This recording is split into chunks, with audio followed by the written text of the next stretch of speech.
great to be back on air at CNN 10, and we're happy to see you and hope you enjoyed the Thanksgiving weekend.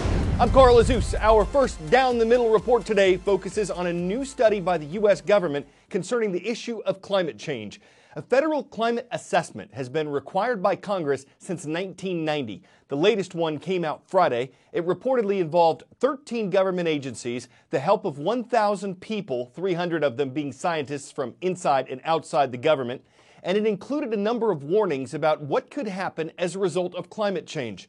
The report says cities could get hotter, sea levels could rise higher, covering land with water, hurricanes could get more destructive, wildfires would scorch more land, thousands of more people could die every year because of higher temperatures and more widespread diseases, and all of this could cost the U.S. alone hundreds of billions of dollars per year.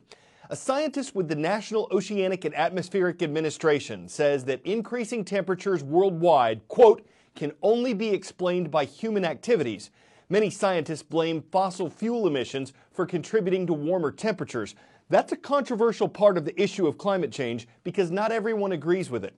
Last month, before this report came out, U.S. President Donald Trump said he thinks something's changing in the climate, but that it would change back again, and he wasn't convinced that people caused the changes.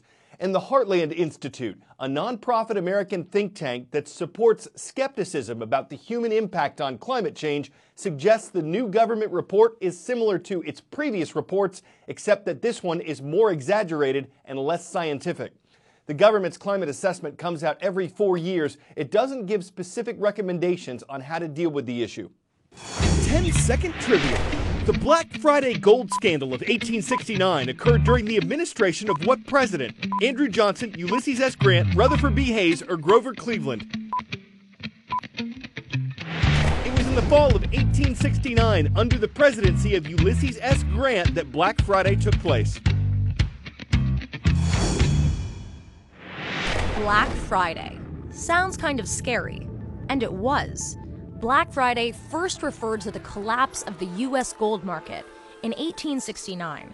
A century later, Philadelphia police used Black Friday to describe chaos and congestion. Downtown streets were clogged with hordes of shoppers headed to the big department stores. Retailers hated the term, but then tried to reinvent it. It was the day their profits went from red to black. So they said. Black Friday really started catching on in the 80s and 90s, pushed by the growth of big box stores. Today, it's all about bargains, and Black Friday's dark roots are for the history books.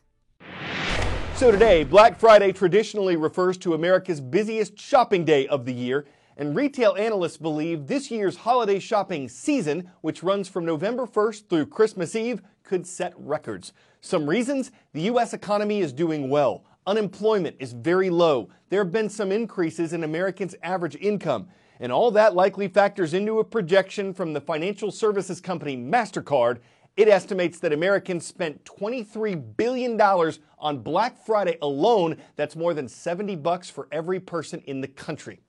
The day after Black Friday was another day of large-scale protests in France.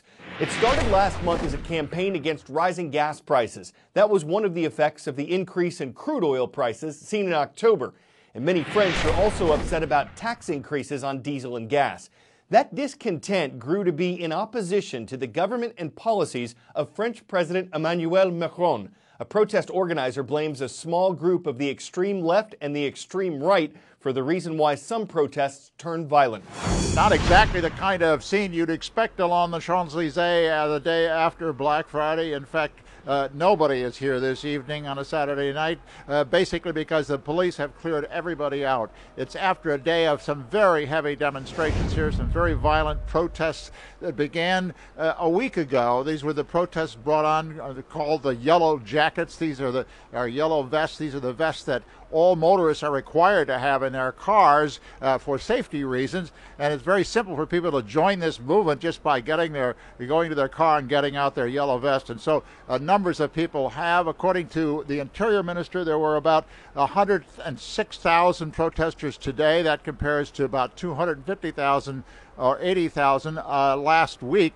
So in some ways, the government had a success in that there weren't so many protesters out there. But in other ways, the violence of this protest today was unmatched anywhere along the line. In fact, one of the most violent demonstrations the Champs-Élysées has ever seen, I think, as these protesters went up and down the avenue, set alight barricades and all sorts of vehicles along the avenue, including a police car.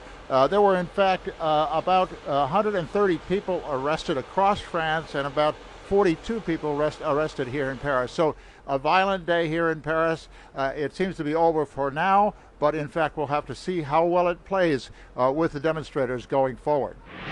Chances are you've used a Google product today. If you checked your email, shopped for a deal on Cyber Monday, or just gone online, which we're banking you have, you probably used something built by Google.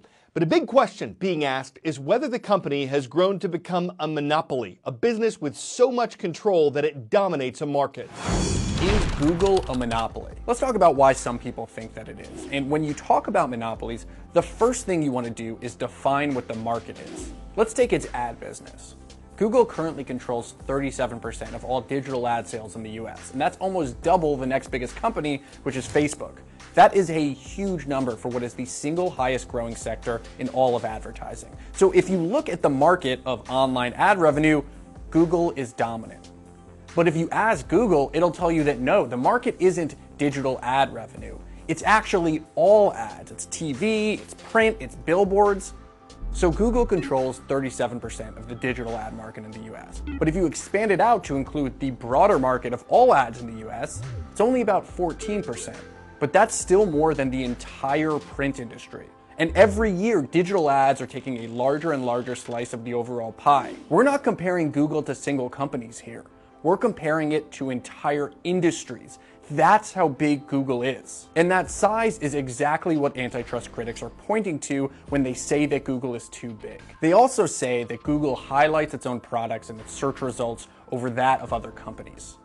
The real estate of a Google search page is some of the most valuable in all of the internet. And over the last few years, Google has added more and more Google products to it. Here, let's take an example. Let's type in mattress. Literally, the entire screen is either Google Ads or Google Shopping page. Now, Google says it does this because this helps people find information faster and that its products are better than its competitors. But others say that it makes competition with Google impossible.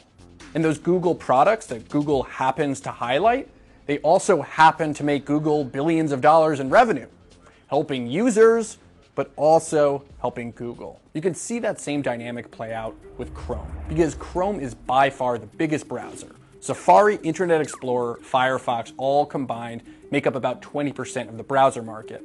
Chrome alone has 3 times that number. And controlling how the majority of people access the internet gives Google power. Power to do things like flip a switch and turn ad block on. Now, Google says they did this because this is something that users want and it protects them. But Google's ad block doesn't filter out all ads, just harmful ones. And Google ads? They're still acceptable. So did Google put ad block on Chrome because it helps its customers or because it helps its ad business? Look, people like Google and the products that they make. And a lot of Google's moves do make it easier for people to get information quickly and clearly. But this is the tough situation that antitrust regulators find themselves in. Actions that might help users in some ways can also be a threat to fair competition. But here's the question. With Google being so dominant, is there any room for the next Google? Is Google just too big?